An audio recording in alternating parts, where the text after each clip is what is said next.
Concerned Kalashnikov Deputy CEO and Vice President Mr.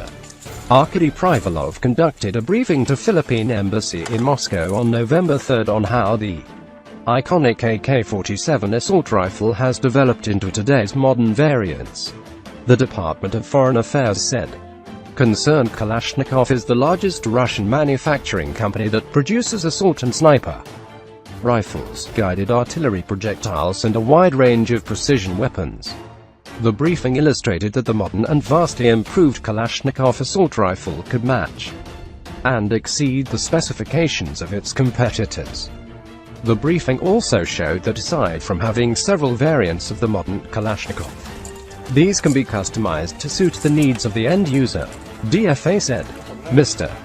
Privalov showed embassy officials the features and attributes of AK-101, which fires the same caliber bullet, 5.56 x 45 mm NATO, as the M4 carbine. The Russian also showed the SVD Dragunov sniper rifle. We are grateful for this briefing, and we will be reporting this as well as the details of our discussions to the Department of Foreign Affairs, DFA, with the recommendation that the report be shared with our concerned agencies. Philippine Ambassador to Russia Carlos D. Sorita said, while there are no definite plans yet to purchase Russian small arms, I believe this briefing can be very useful in any comprehensive assessment of how to address our country's defense needs.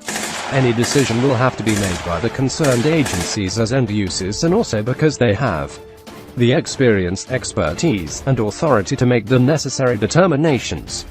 Ambassador Sorita said that he took the opportunity to find out more about other aspects of Russian small arms sales to other countries.